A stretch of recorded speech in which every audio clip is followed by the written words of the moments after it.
내가 몰랐던 바다 이야기, 새로운 바다를 만나는 시간, 수요일엔 바다 톡톡. 안녕하세요. 반갑습니다. 오늘도 새로운 바다 이야기와 함께 돌아왔는데요. 오늘 또 유익한 강연해 주실 우리 강연자분 모셔보도록 하겠습니다. 안녕하세요. 반갑습니다. 네, 안녕하세요. 네, 직접 한번 소개해 주실까요? 네, 저는 국립생태원 멸종위기종보건센터 선임연구원으로 근무하고 있는 정진우라고 합니다. 네, 정진우 연구원님 반갑습니다. 오늘 어떤 강연 준비해 주셨는지 소개도 부탁드리겠습니다. 네, 오늘은 제목은 우리가 몰랐던 펭귄의 진짜 생태 이야기라고 준비를 해왔습니다. 사람들이 펭귄에 대해서 귀엽다고만 하는데 네. 진짜 펭귄들이 어떻게 살고 있는지 좀 보여드리고 싶어서 왔습니다. 그동안 우리가 몰랐던 펭귄들의 어떤 속 모습들까지 네. 오늘 알 수 있는 그런 시간이 될 것 같은데요. 그러면 교수님 강연 준비해 주시면 되겠습니다. 네, 알겠습니다. 네, 그럼 지금부터 펭귄의 생태 이야기 한번 시작해 보도록 하겠습니다. 지금 표지의 이 사진은 제가 남극 장보고기지에서 황제 펭귄을 처음 만났을 때 모습인데요. 황제 펭귄들은 사람을 그렇게 두려워하지 않아요. 사람을 오랜 시간 동안 보지 못했기 때문인데요. 그래서 이렇게 사람한테 가까이 다가오기도 합니다. 저는 남극 세종과학기지 5번, 장보고과학기지에 총 4번, 총 합쳐서 9번을 방문하면서 세종기지에서는 젠투 펭귄과 터큰 펭귄, 그리고 장보고기지에서는 황제 펭귄과 아델리 펭귄의 모니터링을 했습니다. 이렇게 세종기지에 도착하면 이게 펭귄들이 굉장히 많이 볼 수 있습니다. 하지만 이 사진은 하지만 이 사진에서 보시는 펭귄들은 펭귄들이 바다로 떠났다가 돌아오는 모습이에요. 이 세종기지에서 펭귄이 번식하고 있는 장소까지는 꽤 거리가 있기 때문에 평소에 아주 많은 펭귄을 이렇게 보기는 힘든데, 이 사진은 당시에 월동을 하고 있던 친구가 펭귄들이 돌아온다고 저에게 보내줬던 사진입니다. 펭귄들도 사실은 철새입니다. 남극에 1년 내내 거주하는 것은 아니고 여름에 번식 기간에만 남극에 찾아와서 번식을 하고, 남극에 겨울이 찾아오면 남극의 바깥쪽으로 다 떠납니다. 그래서 한 9월 정도 되면 남극에 여름이 도래하기 때문에 그때 남극으로 다시 돌아옵니다. 그 모습을 찍은 사진이에요. 이 사진은 제가 처음 남극 장보고기지에 방문해서 아델리 펭귄을 만났을 때입니다. 해빙 위에서 아델리 펭귄들이 돌아올 때 제가 이렇게 서 있으니까 멀리서 아델리 펭귄들이 저한테 이렇게 다가왔다가 이렇게 지나가는 모습인데요. 마찬가지로 이 펭귄들도 사람을 그렇게 많이 만나보지 못해서 사람에 대한 두려움이 좀 적었습니다. 먼저 펭귄에 대해서 알아보겠습니다. 펭귄은 전 세계에 18종이 살고 있는데요. 펭귄들이 모두 다 남극에 살고 있는 건 아닙니다. 대부분의 펭귄은 남반구에 살고 있고요. 따뜻한 곳에 살고 있는 펭귄들도 많습니다. 특히나 아프리카 펭귄이라든가 훔볼트 펭귄, 페어리 펭귄이라든가 이런 종류들은 따뜻한 지역에 살고 있고요. 진짜 남극에 살고 있는 펭귄은 왼쪽 밑에 보시면 황제 펭귄, 젠투 펭귄, 터큰 펭귄, 아델리 펭귄 이렇게 4종이 남극에 살고, 그 중에서도 진짜 추운 남극에 사는 펭귄은 황제 펭귄과 아델리 펭귄 2종이라고 할 수가 있습니다. 먼저 펭귄의 외양을 한번 볼게요. 왼쪽에 부리가 빨간 펭귄은 젠투 펭귄이고, 이 턱에 끈이 있는 펭귄은 터큰 펭귄, 그리고 밑에 제일 큰 펭귄은 황제 펭귄입니다. 모습은 조금씩 다르지만 펭귄들은 모두 동일한 형태를 가지고 있는 부분이 있어요.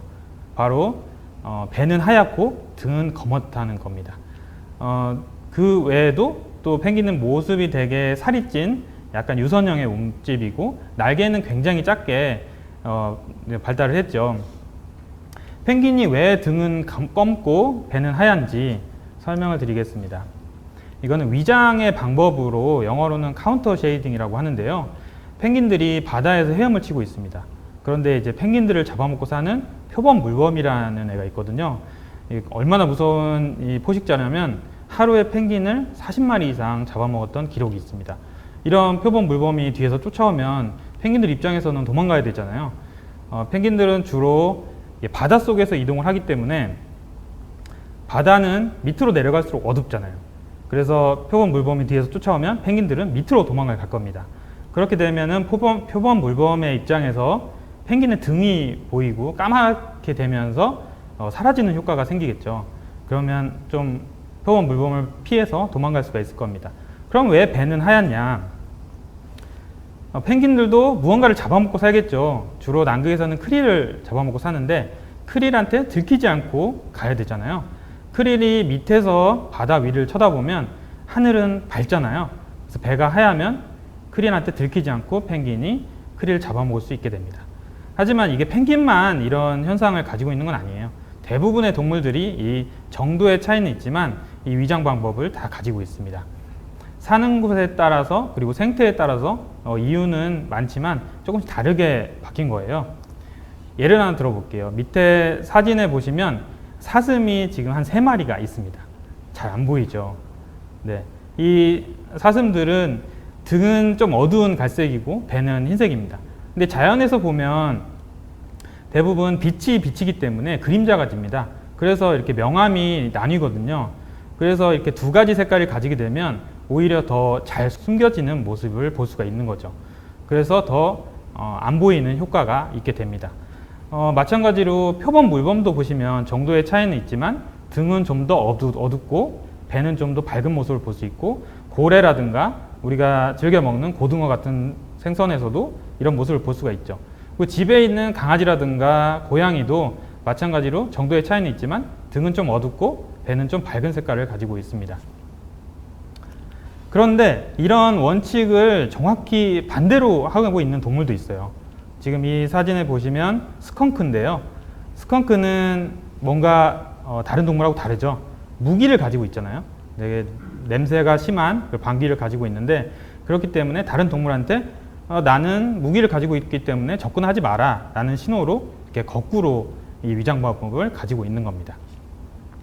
그리고 펭귄의 등이 까만 이유는 남극같이 추운 곳에서 번식하다 보면 아무래도 온도를 올려줄 수 있는 방법이 필요하잖아요. 햇빛의 빛을 가장 많이 흡수할 수 있는 색깔이 검은색입니다. 실제로 남극에서 영하 20도 이렇게 추운 날씨에서도 햇빛만 강하게 내리쬐면은 펭귄의 등 온도가 한 40도까지 올라가는 것을 제가 기록을 했었거든요. 굉장히 검은색인 털이 도움을 되는 거죠. 펭귄은 하늘을 나는 것보다 바다를 나는 것으로 진화한 새입니다. 하늘을 날기 위해서는 깃털이 매우 크게 발달을 해야 되고 날개가 굉장히 커졌죠. 그리고 몸무게도 줄였고 하지만 펭귄들은 바다를 날기 위해서 날개는 굉장히 작고 단단한 깃털도 짧아졌습니다. 그래서 펭귄의 날개는 보통 날개라는 표현보다는 지느러미라는 플리퍼라는 표현을 많이 합니다. 그리고 깃털은 매우 짧고 매우 촘촘하게 발달을 했어요. 그래서 이 깃털에는 빼곡한 형태로 돼서 공기층을 가지고 있거든요. 남극의 수온은 보통 영하 1도 정도 됩니다. 영하 1도가 별로 안 되는 것처럼 느껴질 수도 있는데 사람이 맨몸으로 영하 1도의 수온에 들어가면 한 5분도 버티지 못하고 죽습니다. 하지만 펭귄은 거의 몇 시간 동안 헤엄을 쳐도 전혀 지장이 없잖아요. 이렇게 바닷물이 이 깃털을 통과해서 피부에 절대 닿지 않는 구조로 되어 있기 때문에 남극에서 살 수가 있습니다. 그런데 펭귄의 발을 보면은 물론 헤엄을 잘 치기 위해서 물갈퀴가 있지만 몸 중에서 유일하게 피부가 노출되어 있죠. 이곳으로 체온을 뺏길 수가 있습니다. 그래서 새들은 이 다리에 혈관이 사람하고는 다르게 동맥과 정맥이 약간 엇갈리는 형태로 붙어 있어요. 그래서 동맥의 따뜻한 피가 정맥의 차가운 피에게 온도를 나눠줘서 발이 얼지 않고 유지될 수가 있는 겁니다. 간혹 돌아다니다 보면 새들이 한 발로 서 있는 모습을 볼 수가 있을 거예요. 그런 거는 새가 쉴 때 그 체온을 가능하면 적게 뺏기기 위해서 한쪽 발씩 교대로 이렇게 서 있는 것을 볼 수가 있습니다. 펭귄은 매우 잠수를 잘하는 새죠. 황제 펭귄 같은 경우는 거의 500m 넘게 잠수를 했던 기록이 있습니다. 사람은 맨몸으로는 100m도 들어가지 못하죠.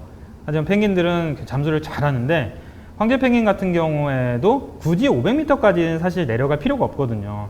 바닷속으로 500m를 들어가면 너무 깜깜해서 사실 그 먹이를 잡기가 쉽지가 않습니다. 하지만 남극의 깊은 바닷속에는 빛을 내는 오징어 같은 생물이 있어서 그런 걸 먹기 위해서 황제 펭귄은 깊게 잠수를 하기도 합니다. 하지만 대부분의 펭귄들은 보통 100m 이내에서 잠수를 하면서 먹이 활동을 합니다. 펭귄은 멸종했다라고 제가 제목을 썼는데요. 왼쪽에 위에 사진을 보시면은 큰 바다새우리라는 새가 있습니다. 큰 바다새우리는 과거에 실제 펭귄이라고 불렸던 새예요. 펭귄의 어원을 보면은 스페인어로는 약간 뚱뚱하다, 그리고 웨일스어로는 흰머리라는 뜻을 가지고 있거든요. 이 큰 바다새우리 외형을 보면 펭귄하고 너무 비슷하게 생겼죠. 날개도 작아지고 등과 배의 색깔도 그렇고 몸 전체적인 외형이 펭귄하고 거의 동일합니다. 물론 날지 못했던 새고요. 이 새는 사람들이 이 펭귄의 깃털을 얻으려고, 그리고 알을 수집하려고 많이 잡다 보니까 결국은 1840년경에 멸종을 하고 말았습니다.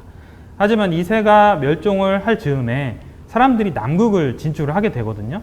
그런데 이 큰 바다 새우리와 굉장히 비슷하게 생긴 새들이 남반구에서 관찰이 된 거예요. 그래서 이것도 펭귄인가 보다 하고 펭귄이라는 이름을 지어주게 됩니다.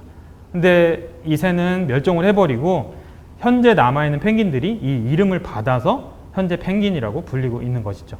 이 큰 바다새우리는 상주에 있는 국립낙동강 생물자원관에 가보시면 이 사진을 제가 거기서 찍은 건데요. 이렇게 박제가 남아 있습니다. 전 세계에 몇 개 남지 않은 박제이기 때문에 방문하시게 되면 꼭 사진을 찍으셔야 됩니다.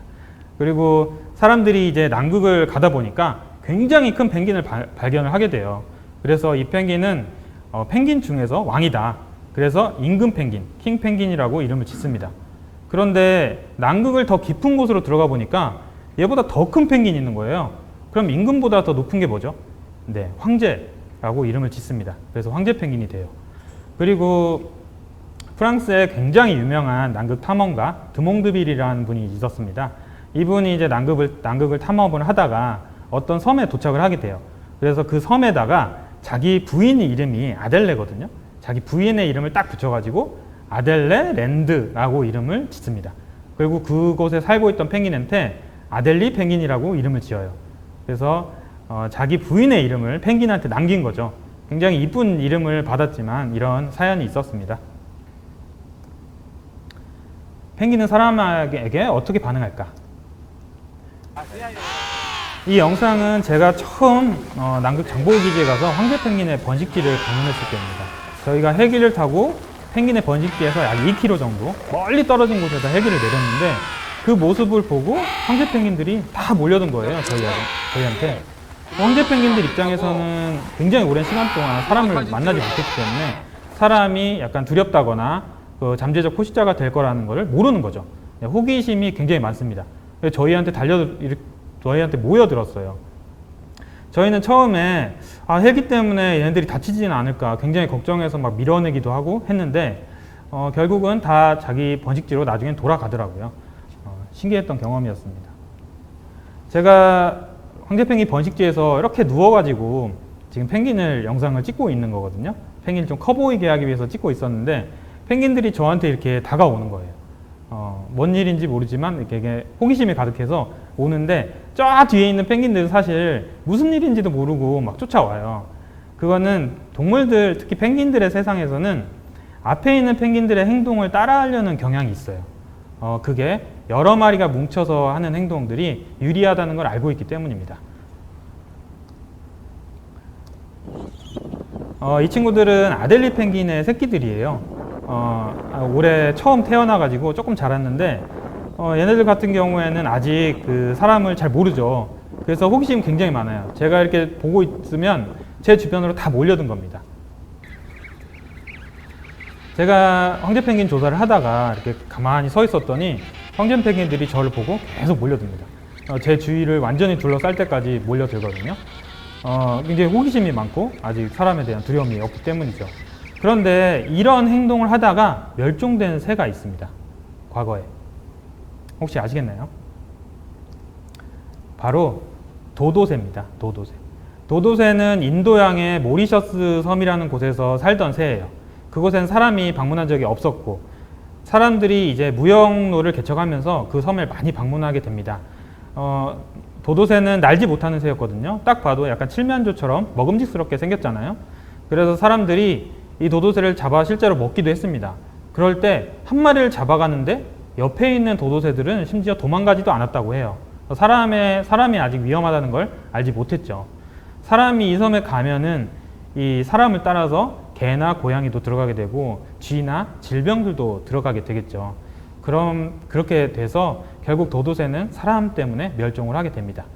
펭귄들 같은 경우는 다행인지 불행인지 남극에서 살고 있기 때문에 사람이 많이 방문을 하지 않았던 곳이잖아요. 그래서 이 도도새처럼 사람에 의해서 멸종되진 않을 거예요. 하지만 과거의 펭귄들도 한때는 사람들에 의해서 좀 피해를 입었던 적도 있었습니다. 과거에 남극 탐험의 시대에 남극을 가려면은 개를 데려가는 경우가 많았잖아요. 그래서 개 먹이를 주려고 펭귄을 잡아서 죽여서 먹이기도 했고요. 사람이 직접 먹기도 하고 펭귄 알을 또 수집해서 먹이기도 했었습니다. 하지만 최근에는 그런 경우들은 없죠.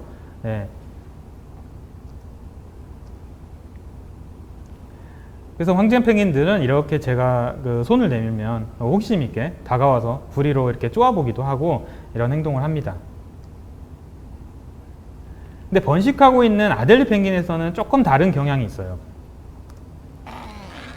아델리 펭귄의 번식지를 맨 처음 사람들이 가지 않았던 번식지를 제가 방문했을 때 얘네들이 어떻게 반응하는지 실험을 했던 영상입니다. 사람이 이렇게 다가가면 굉장히 공격적으로 반응을 해요. 아델리 펭귄 같은 경우는 도둑갈매기라는 새가 알과 새끼를 이렇게 훔쳐먹기도 하거든요. 그래서 사람은 아직 보진 못했었지만 사람에 대해서 잠재적으로 두려움을 가지고 있습니다. 하지만 이런 아델 펭귄들도 불과 며칠이 지나면 그 반응이 별로 없어져요. 제가 한 3-4번밖에 방문하지 않았던 아델 펭귄 번식지에서 찍은 영상인데 이렇게 다가가도 별로 아까 그곳보다는 반응이 되게 적죠. 하지만 심장 박동을 측정한 연구 결과를 보면 사람이 다가올 때 겉외양은 좀 멀쩡할지라도 굉장히 심장 박동이 증가한다는 연구 결과가 있습니다. 사람이 다가올 때 굉장히 두려움을 느끼고 있다는 거죠. 이건 실험을 하기 위해서 찍은 영상이지 이렇게 접근해서 애들을 공포심에 주면 안 되겠죠. 이 영상은 젠투 펭귄의 새끼들입니다. 다 큰 펭귄처럼 보이지만 올해 태어나서 다 큰 지금 새끼들이에요. 같이 갔던 연구자분이 펭귄의 기생충을 연구하던 분이었는데 이때 이제 잠깐 쉬려고 바닥에 앉았더니 이 젠투 펭귄들이 주변을 둘러싼 겁니다. 아직 젠투 펭귄들이 그 철이 좀 덜 들었다고 할 수 있죠. 사람을 처음 만나가지고 두려움이 없는 거예요. 젠투 펭귄이 번식하는 곳은 그나마 사람들이 많이 사는 곳이라 젠투 펭귄 성체들은 사람한테 가까이 오진 않습니다. 하지만 새끼들은 아직 그런 걸 몰라서 이렇게 가까이 오기도 합니다. 하지만 얘네들도 커 나가다 보면은 이런 경험적으로 사람한테 가까이 접근하지는 않게 되는 거죠. 펭귄의 번식에 대해서 얘기를 해보겠습니다. 얘네들은 턱큰 펭귄인데 펭귄들은 번식을 할 때 암수가 그러니까 암컷과 수컷이 함께 번식을 해야 번식에 성공을 할 수가 있어요. 우리나라에서 번식을 하는 새들 같은 경우에는 암컷이 혼자 새끼를 기르는 새들이 많아요. 물론 암수가 같이 기르는 새들은 많지만 우리나라는 여름에 번식하는 새들이 많잖아요. 여름 같은 경우에 암컷 혼자 새끼를 키우고 암컷이 잠깐 먹이를 먹으러 둥지를 비우고 나가도 따뜻한 기온 때문에 알이 얼어 죽거나 하지 않습니다. 하지만 남극은 워낙 춥잖아요. 혼자 새끼를 키울 수 있는 환경이 아닌 거예요. 알을 둥지에 방치하고 둥지를 떠나면 바로 알이 얼어버려서 죽게 됩니다. 그래서 반드시 암수가 같이 키울 수밖에 없어요. 그래서 펭귄은 암수가 서로 관계를 유지하려고, 서로 사랑하는 관계를 유지하려고 굉장히 노력을 많이 합니다. 왜냐하면 한 마리가 바다에 나가서 돌아오지 않거나 아니면 사고를 당해서 죽게 되면은 그건 혼자만의 죽음이 아니거든요. 둥지에서 기다리고 있는 알과 새끼도 같이 죽게 됩니다. 그래서 서로 이런 관계를 유지하기 위해서 굉장히 많은 노력을 하거든요. 이 턱큰 펭귄 같은 경우에는 이렇게 바다에서 돌아온 펭귄을 만나면 서로 짝끼리 이렇게 고개를 서로 엇갈리면서 반가움을 표시를 합니다. 이런 행동을 통해서 잘 돌아왔지, 고생했다, 그리고 이젠 내가 갔다 올 테니까 그동안 둥지 잘 지켜라 하는 그런 메시지를 서로 주고받는 거예요. 좀 보시다 보면 또 이런 행동들을 하거든요. 고개를 서로 숙여가면서 독특한 인사 행동을 합니다. 여기 이렇게 고개를 서로 숙여가면서 인사를 하죠. 그리고 펭귄이 자기 짝에게 돌을 선물한다는 그런 얘기들이 많이 있는데요. 선물한다기보다는 이것도 암컷과 수컷이 서로 둥지를 지키기 위해서 서로 최선을 다하고 있다는 그런 그 표현이에요. 네. 그 바다에 나갔다 오면은 항상 이렇게 돌을 몇 개씩 주워다가 둥지를 보수를 하고 떠나거든요. 지금은 이 영상에서는 새끼가 다 컸는데도 불구하고 돌을 열심히 주워다가 둥지를 보수를 하죠. 이거는 부부 사이 관계를 더 돈독히 유지하기 위한 하나의 방법으로 이렇게 하는 겁니다. 그리고 새끼들이 이렇게 다 컸는데도 짝짓기 행동도 해요. 심지어는 바다에서 먹이를 물고 와서 암컷한테 먹여주기도 합니다. 물론 암컷도 나가서 먹이를 먹기 활동을 할 거지만 그래도 이렇게 관계를 유지하기 위한 하나의 행동이라고 볼 수 있습니다. 황제 펭귄 같은 경우는 이 사진을 제가 완벽하게 찍지 못했는데요. 암컷과 수컷이 서로 만나게 되면 이렇게 새끼를 가운데 두고 서로 이렇게 하트 모양으로 인사를 하죠. 굉장히 유명한 사진하고 좀 비슷한데 제가 찍다가 완벽하게 찍지 못했습니다. 근데 영상을 하나 발견을 했어요. 새끼를 데리고 있는 한 마리를 자기 짝이 우연히 만난 거예요. 만나면 이렇게 서로 고개를 딱 숙이고 소리를 냅니다. 한 마리가 이렇게 고개를 쭉 숙여서 인사를 하고 반대편에도 고개를 숙여서 인사를 합니다. 그리고 서로 교대를 하고 한 마리는 다시 바다로 먹이를 먹으러 나가는 거죠.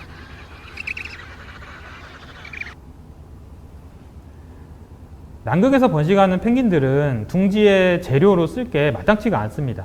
그래서 이 돌밖에 없잖아요. 나무나 풀이 없기 때문에. 그래서 펭귄들은 주로 돌을 주워다가 분화구 모양으로 자기의 몸에 딱 맞는 둥지를 만듭니다. 그래서 이 둥지 안에 알을 낳고 새끼를 키우는데요. 이 밑에 보시면은 둥지 주변에 빨갛게 있는 것들은 사체나 동물의 피가 아니라 펭귄들이 먹고 싼 똥이에요. 예. 그래서 펭귄 번식지에 가면은 크릴을 주로 먹기 때문에 이렇게 빨간색 똥을 많이 볼 수 있는데 사실 사진에서는 보이진 않지만 냄새가 굉장히 심합니다. 이 사진은 아델리 펭귄이에요.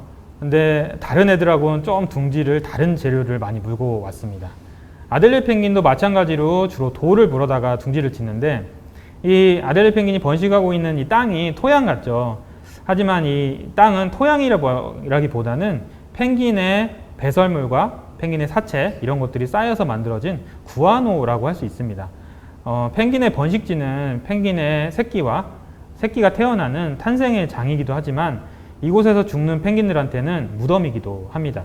왜냐하면 펭귄들이 사는 곳은 너무 춥기 때문에 죽어도 사체가 썩지 않고 미라 상태로 남아 있어요. 여기 사진에 자세히 보시면 저 뒤쪽이나 앞쪽에도 펭귄의 사체들을 많이 볼 수가 있습니다.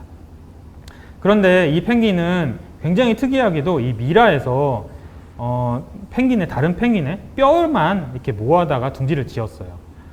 제가 볼 때는 그렇게 효과적인 방법은 아닌 것 같은데 만약에 이런 행동이 번식에 굉장히 도움을 주는 행동으로 만약에 성공을 하게 된다면 이 펭귄은 나중에도 계속 이 행동을 반복할 거예요.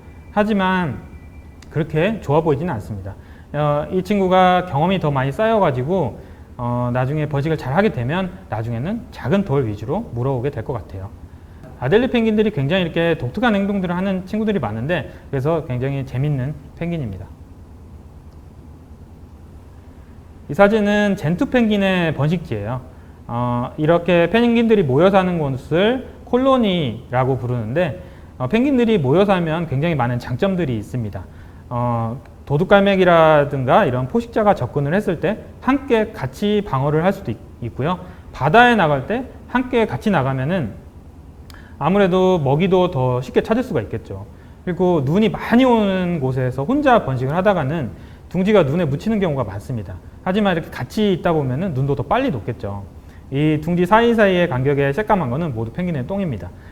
이런 콜로니는 서로 이렇게 규칙이 있어요. 둥지 사이에 자기 부리가 닿지 않을 정도로 약 1m 정도의 거리가 떨어져서 이렇게 콜로니를 형성을 합니다. 남극에 육상 포식자는 없는데 대신에 도둑갈매기가 있습니다. 이 도둑갈매기는 어른 펭귄은 잡아먹지 못해요. 하지만 펭귄의 새끼와 알은 잡아서 자기의 새끼를 키우는 데 이용을 합니다. 그래서 펭귄들은 서로 이렇게 같이 방어를 해야 되는데요. 되게 재밌는 거는 이 펭귄 번식지에서 방금 교대를 마친 다른 펭귄 한 마리가 방어를 도와준다는 겁니다. 굉장히 사회적인 이런 행동들을 해요. 그래서 다른 펭귄일지라도 새끼를 뺏기지 않도록 서로 도와줍니다. 펭귄의 번식지를 가만히 이렇게 보고 있으면 펭귄들이 한 마리씩 교대로 고개를 들고 하늘을 향해 소리를 내는 모습을 볼 수가 있어요. 모든 펭귄이 다 같이 내지 않고 한 마리씩 돌아가면서 내거든요. 가운데 있는 녀석이 소리를 내다가 그치면 또 가장자리에 있는 녀석이 소리를 내고 행동을 합니다.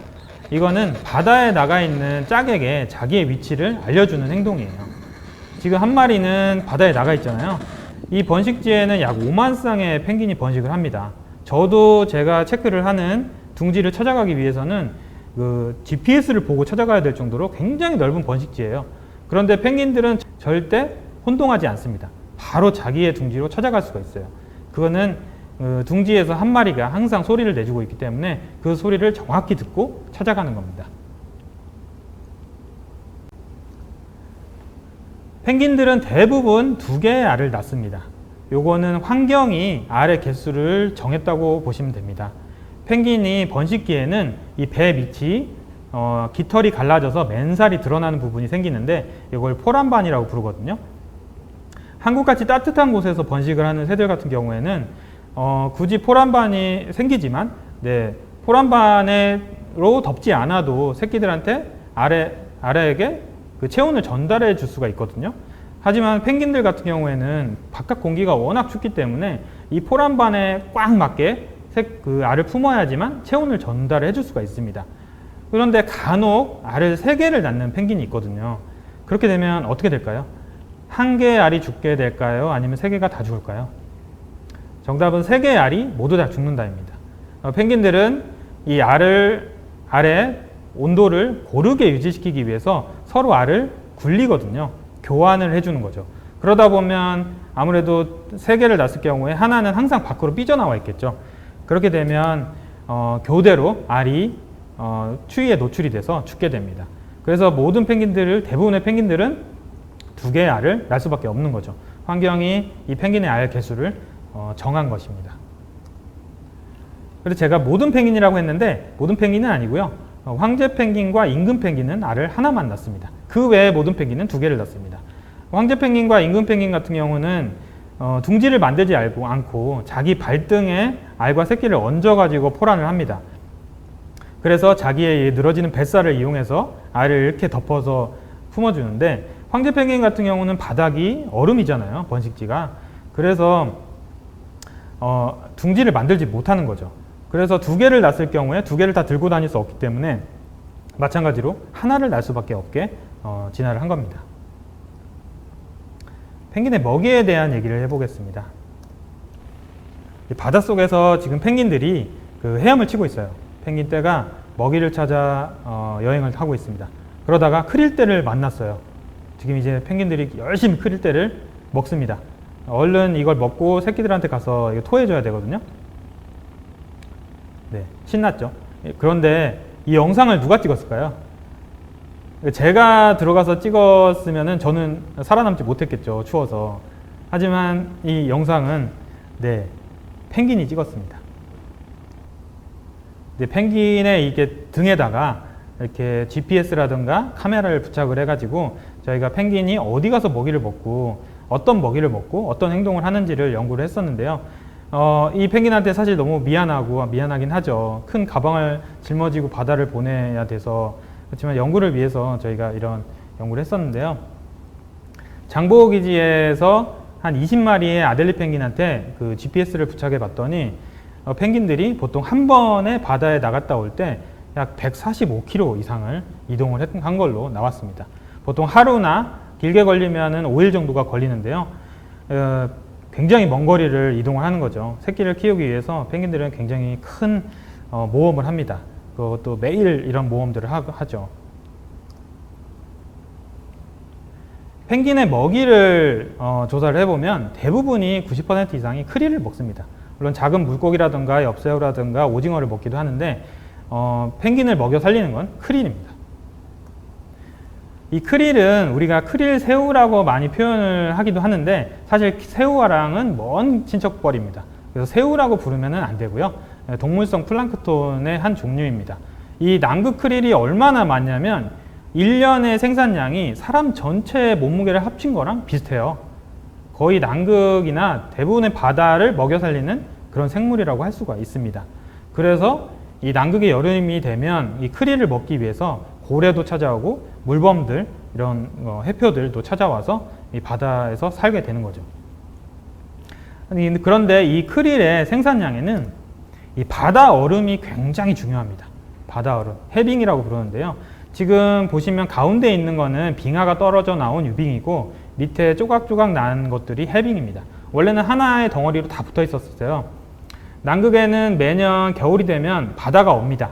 이거를 해빙이라고 부르고, 이게 이제 여름이 되면 깨져서 나가는데, 요 지금 제가 헬기에서 찍은 사진인데 밑에 보면 해빙이 좀 조각조각 나서 작아 보이죠. 근데 사실 이 하나하나가 헬기가 내려앉을 수 있을 정도로 굉장히 큽니다. 높이는 거의 3m 이상이에요. 그래서 빙하와 해빙의 차이점을 이렇게 보시면은, 빙하는 남극 대륙에서 눈이 압력에 의해서 얼어서 흘러내린 겁니다. 빙하는 얼음이지만 강처럼 바다로 흘러내리거든요. 1년에 몇 센치씩 흘러내립니다. 그래서 이렇게 바다로 나오고요. 해빙은 매년 바다가 얼었다 녹았다 하는 그 얼음을 해빙이라고 부릅니다. 이 크릴은 이 해빙과 굉장히 큰 연관성이 있습니다. 이거 보시면은 둘리가 타고 온 얼음 있잖아요. 그거는 빙하 타고 왔다고 하는데, 이 빙하가 쪼개져 가지고 바다에 떠다니는 거를 유빙이라고 보통 부릅니다. 그러니까 정확하게 말하면은 둘리는 빙하가 떨어져 나온 유빙을 타고 왔다고 할 수 있습니다.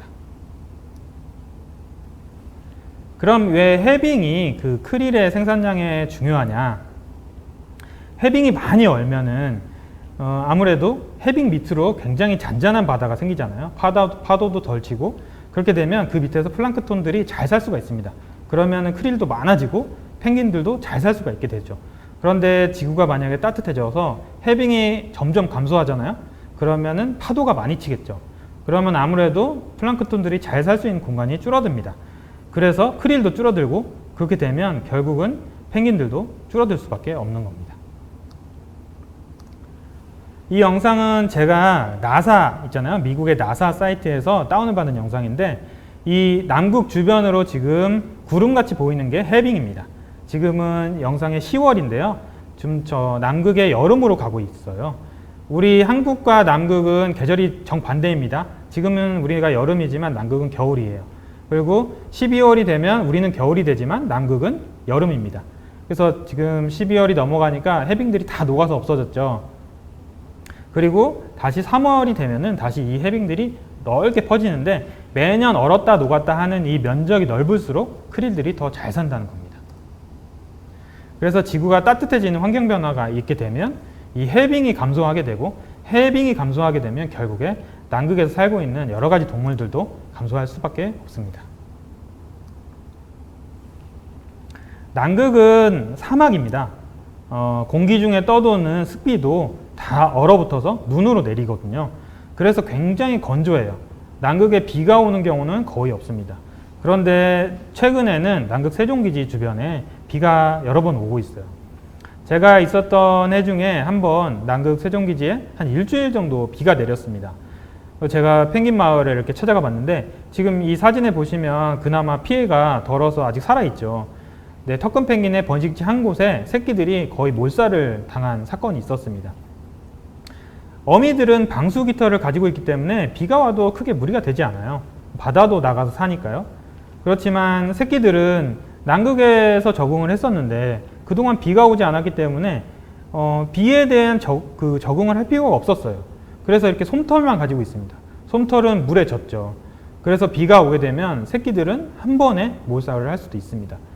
지구가 따뜻해져서 남극에 비가 온다 그러면 펭귄들이 한순간에 사라질 수도 있는 거죠. 펭귄 어미들이 열심히 바다에 나가서 먹이를 먹고 오면 그거를 이렇게 토해서 새끼들한테 먹이를 먹여줍니다. 새끼들은 보통 알은 한 30일 정도, 한 달 정도 되면 부화를 하고요.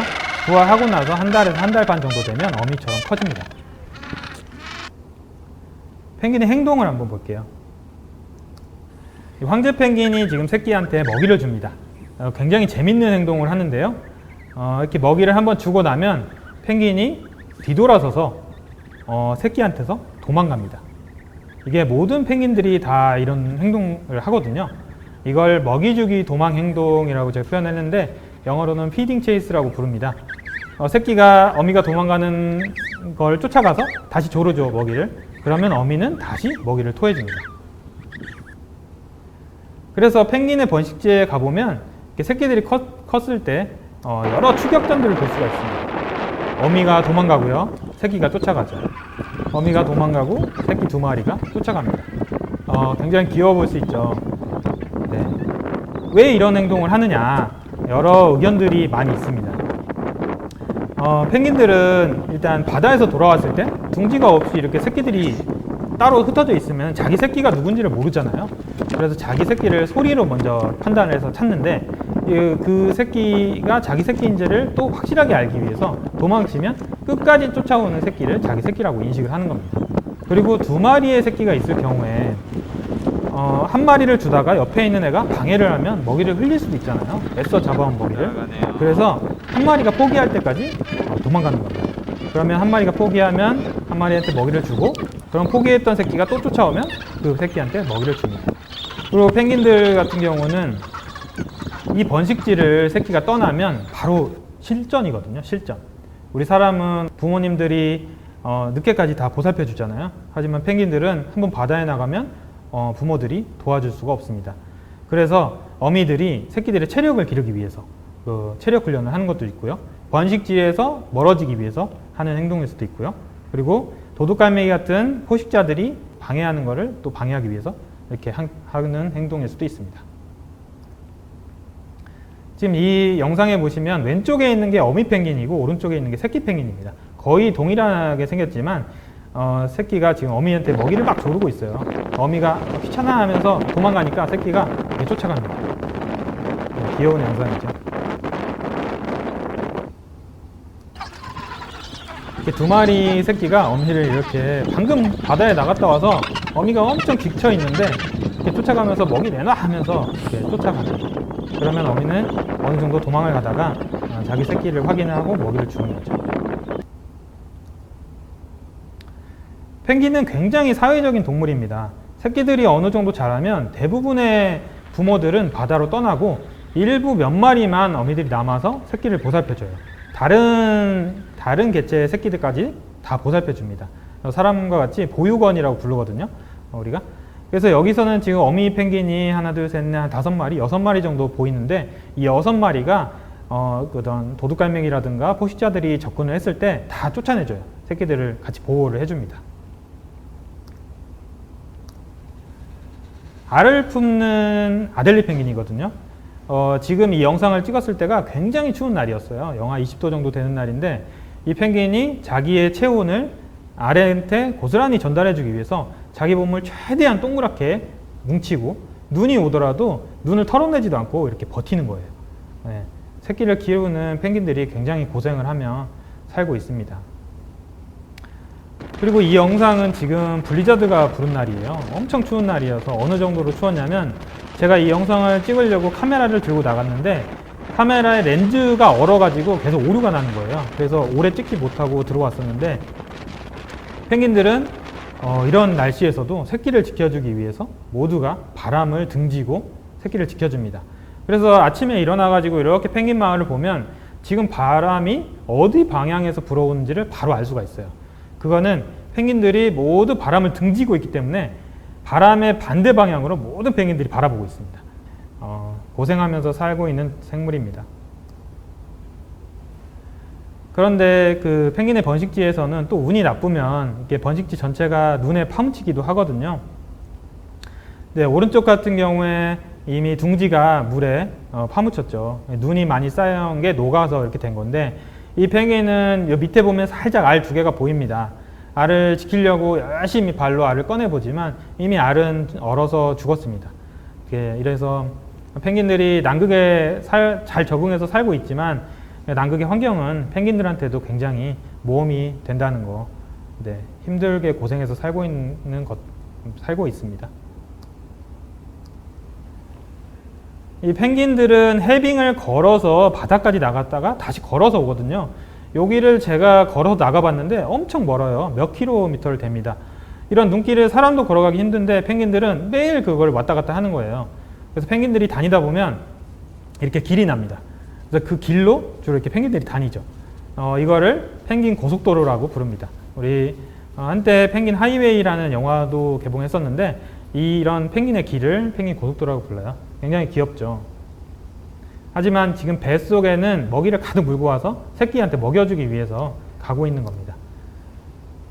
그리고 간혹 보다 보면 이렇게 누워서 오는 펭귄들도 있거든요. 이런 펭귄들을 썰매타기라고 불러요.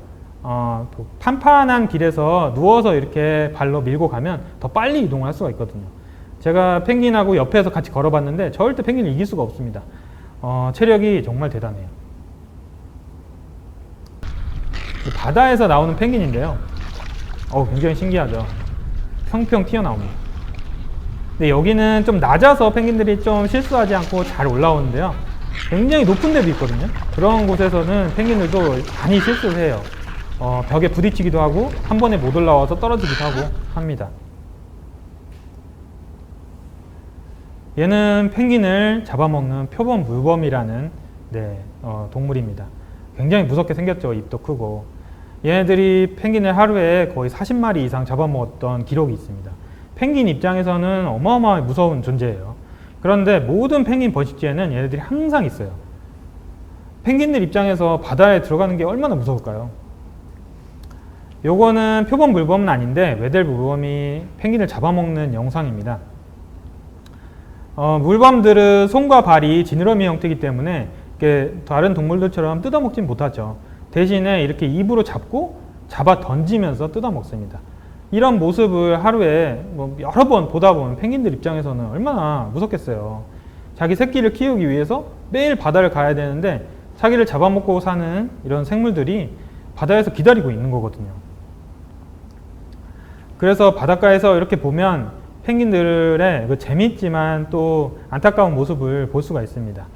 펭귄들이 이렇게 바다를 가기 위해서 바다 끝에 모여들어요. 근데 바다의 어딘가에는 표범 물범이 있을 거거든요. 만약에 먼저 뛰어들면 먼저 잡혀먹힐 가능성이 높아지겠죠. 그래서 절대 먼저 뛰어들려고 하지 않습니다. 그래서 여러 마리가 뭉쳐가지고 한 마리가 뛰어들 때까지 기다려요. 근데 맨 앞에 있는 녀석이 이거를 뛰어들지 못하잖아요. 그럼 뒤로 빠집니다. 그러면 뒤에 있는 펭귄들은 또 앞에 있는 펭귄들을 밀고요. 이런 모습을 거의 1시간, 2시간 계속 기다리다가 우연히 한 마리가 뛰어들거나 용감한 애가 뛰어들면 다른 펭귄들도 따라서 같이 들어가는 겁니다. 이걸 비겁하다고 할 수가 없어요. 우리 사람들은 학교를 가거나 회사를 갈 때 목숨을 걸진 않잖아요. 하지만 펭귄들은 매일 목숨을 걸기 때문에 굉장히 좀 노력을 많이 합니다. 이 영상은 황제 펭귄들인데요. 제가 얘네들이 바다에 언제 가나 카메라를 설치해 놓고 있었는데 1시간이 넘게 가지 않았거든요. 그런데 지나가던 아델 펭귄 한 마리가 바다에 들어갑니다. 그러니까 다른 황제 펭귄들도 뒤따라서 다 들어가요. 얼른 들어가야죠. 펭귄들이 이렇게 한꺼번에 행동을 같이 하는 것은 희석 효과라는 효과가 있기 때문입니다. 자연계에서 뭉치면 살고 흩어지면 죽는다. 이거는 절대 원칙입니다. 특히 펭귄한테는. 한 마리가 바다에 나가서 혼자 죽었을 경우에는 100%의 죽음이거든요. 그렇지만 100마리가 나갔을 때 한 마리가 죽으면 1%의 죽음입니다. 이거는 자연계에서는 굉장히 효율적인 거예요. 그래서 이렇게 펭귄들은 서로 같이 가려고 노력을 많이 하는 겁니다. 지금 앞에 있는 한 녀석이 안 가서 뒤에 있는 녀석이 또 못 따라갔어요. 그런데 이제 지켜보다 보면 한 마리가 또 마저 바다로 들어갑니다. 그러면 나머지 애들도 다 따라서 바다로 들어갑니다. 자, 가죠.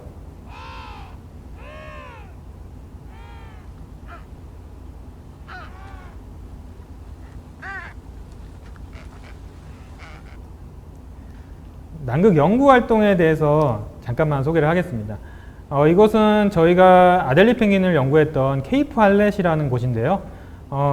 여기에는 약 5만 쌍의 펭귄들이 번식을 하는 곳입니다. 이곳에서 저희가 캠핑을 하면서 연구를 했었는데요. 여기 왼쪽에 자세히 보시면은 저희 캠핑지가 보입니다. 바다 위에 캠핑지를 만들어 놨는데 여기에서 캠핑을 열흘 정도씩 한 3번 정도 캠핑을 했었는데 정말 춥겠죠. 진짜 춥습니다. 제가 이 텐트에서 자면은 한밤중에 텐트 안에서 눈이 내립니다. 텐트 안에서 어떻게 눈이 내리냐고요? 제 입김에서 나온 그 수증기가 그 텐트의 벽에 들러붙어서 이게 얼음이 돼서 다시 떨어집니다. 그래서 바람이 불면 텐트 안에서 얼굴에 눈이 한 종이씩 떨어져요. 얼마나 추우면 하룻밤에 제가 한 5번 정도 깨면은 잘 잤다고 생각했었어요. 보통 한 30분에 한 번씩은 깨면서 잤던 기억이 납니다. 남극에서 연구 활동을 하는 게 굉장히 좀 어렵습니다. 펭귄들도 고생하고 사는데 저희 연구원들도 힘들어요. 이렇게 비행기를 타고 다니기도 하고 헬기를 타고 다니는데 헬기의 연료도 저희가 다 날라줘야 되고요. 그 캠핑을 하다 보면 씻을 수가 없잖아요. 저희가 그 펭귄을 만지거나 펭귄 버식지에 돌아다니면 펭귄의 그런 똥이 묻어가지고 냄새가 많이 나는데, 그래서 이런 냄새를 조금이라도 막으려고 이렇게 방진복을 입고 작업을 하기도 하고요. 한 친구는 한 열흘 정도 캠핑을 했더니 머리가 너무 좀 간지럽다. 그래서 머리를 한번 감아보고 싶다라고 해서, 남극에서 물이 엄청 귀하거든요. 캠핑지에서. 물도 저희가 다 녹여서, 눈을 녹여서 만들어야 하기 때문에. 근데 이제 버리는 물이 있어가지고 줬더니 이 영하 한 15도 되는 온도에서 머리를 감아본 거예요. 그러다가 결국에는 다 감지 못하고, 네, 머리가 깨질 것 같았죠. 네, 그리고 음식도 저희가 다 해 먹어야 되고요. 예전에 제가 처음 갔을 때는 펭귄이 5만 쌍이 있는 걸 제가 일주일 걸려서 다 셌거든요. 일일이 하나씩 다 셌었습니다. 근데 최근에는 이런 드론이라든가 헬기를 이용해서 손쉽게 펭귄의 숫자를 셀 수가 있습니다. 이게 전체 영상인데 요거를 확대를 하면 이렇게 펭귄들이 정확히 볼 수가 있죠. 예전에 제가 일주일 동안 셌던 거를 컴퓨터에 가만히 앉아가지고 이렇게 점을 찍어가면서 펭귄 수를 셀 수가 있습니다. 이렇게 외국 분들하고 같이 캠핑을 하기도 했고요. 되게 남극의 풍광이 되게 멋있죠. 지내다 보면 이렇게 기름도 날라야 되고요. 사는데 굉장히 고생을 하면서 연구를 했던 기억이 있습니다. 네, 이상으로 펭귄 얘기를 마치겠습니다. 네, 들어주셔서 감사합니다. 네, 연구원님 강의 잘 들었습니다. 아니, 들으면서 좀 인상 깊었던 게 텐트 안에 누워 있으면 내 입김 때문에 그게 눈이 내릴 정도로 춥고 좀 힘들다라고 해주셨잖아요. 네. 근데 그럼에도 불구하고 펭귄을 우리가 연구하는 이유가 있을까요? 관찰하고? 네, 펭귄이 남극의 지표종이라고 할 수 있거든요. 이게 환경 변화가 일어나서 그 해빙이 얼마나 줄어들면 결국에는 그 크릴이 줄어들게 되고, 네. 결국 펭귄한테 영향이 가잖아요. 네. 그래서 펭귄을 연구를 하면 우리가 간접적으로 지금 환경이 얼마나 바뀌고 있는지를 알 수가 있는 거죠. 그래서 펭귄 연구를 더 하는 거군요. 네. 그러면 만약에 이제 펭귄이 멸종이 된다라고 하면 그게 인간의 어떤 생태계에도 영향이 크게 미치는 걸까요? 펭귄이 멸종할 정도가 되면 네. 사실 사람도 거의 멸종할 때가 됩니다. 그렇군요. 네. 왜냐하면 남극에는 99%가 얼음으로 뒤덮여 있거든요. 네. 그곳이 좀 따뜻해져서 얼음이 다 녹잖아요. 네. 그러면 저희가 사는 대부분의 장소는 다 물에 잠기게 되고. 이미. 네. 그래서 네, 펭귄이 살기 어려워지면 그곳에 있는 생태계도 다 파괴가 되고, 네. 그래서 사람도 살기가 어려웠게 되는 거죠. 근데 펭귄 하면은 사실 진짜 귀여운 이미지가 가장 먼저 떠오르기는 네. 하거든요. 근데 연구를 직접 또 해보시고 지켜보면서 펭귄은 이런 동물이다? 라고 좀 정의를 내려주신다면, 내가 지켜보니까 귀엽기만 한 건 아니고 이런 동물인 것 같다 라고 딱 정의를 내려주신다면 펭귄은 어떤 친구들일까요? 펭귄이 굉장히 귀엽지만 제가 오늘 강연에서도 많이 얘기를 했는데요. 굉장히 열심히 사는 생물이다. 펭귄은 열심히 사는 생물이다. 네. 오. 항상 자기 삶을, 그리고 새끼를 키우기 위해서 최선을 다하거든요. 오. 저는 사람들은 그렇게 매일 최선을 다하진 않잖아요. 근데 그쵸. 펭귄들은 항상 목숨을 걸어가면서 최선을 다하거든요. 네. 보고 있으면 참 안쓰럽기도 하고, 근데 귀엽지만 좀 안쓰럽기도 하고 그런 생물입니다. 근데 펭귄들이 이렇게 연구를 하러 나온 어떤 사람, 인간들에 대한 경계가 많이 없는 그런 영상들도 제가 보기도 했고, 네. 좀 그런 것 같아요. 그래서 사람들을 무서워하는 동물은 아닌가 봐요, 펭귄들이. 아까 영상에도 많이 나왔는데 네. 황제 펭귄 같은 경우에는 그러니까 새끼를 가지고 있는 그러니까 새끼를 가지고 있는 애들은 조금 접근을 하지 않아요, 사람한테. 근데 새끼를 안 가지고 있는 애들은 호기심이 더 큰 거예요. 사람에 대한 두려움보다 사람을 거의 만나보질 못했잖아요. 저건 뭘까? 네, 그래서 호기심에 다가옵니다. 그거는 황제 펭귄도 마찬가지고 아델리 펭귄도 마찬가지고. 그런데 이제 새끼를 가지고 있는 애들은 아무래도 새끼를 지켜야 되니까. 좀 그래서 경계를 하는. 경계를 좀 하고. 그렇구나. 호기심도 진짜 많은 동물이 네. 바로 펭귄이네요. 그러면 펭귄에 관해서 지금 쭉 강의를 해주셨지만 마지막으로 우리 지금 지켜보는 뭐 학생이며 아니면 친구들한테 펭귄에 대해서 해주고 싶은 이야기가 있다면 어떤 게 있을까요? 남극 펭귄들은 우리가 항상 귀여운 외모를 알고 있지만 네. 정말 자기 삶에 최선을 다하고 있다. 네. 참 펭귄을 볼 때 그런 부분도 좀 알아줬으면 좋겠어요. 사람들이. 네. 너무 귀여운 모습만 보지 말고 네. 좀 그들의 삶에도 좀 관심을 가졌으면 좋겠다. 펭귄 자체의 어떤 그런 삶에 네. 관심을 많이 가졌으면 좋겠다라는 이야기를 또 해주셨습니다. 오늘 진짜 재밌는 이야기, 펭귄에 관련된 흥미로운 이야기 해주셔서 너무너무 감사드립니다. 고맙습니다. 네, 고맙습니다. 네, 수요일엔 바다톡톡 오늘은 여기까지입니다. 저희는 더 유익한 강연으로 찾아오도록 하겠습니다. 고맙습니다.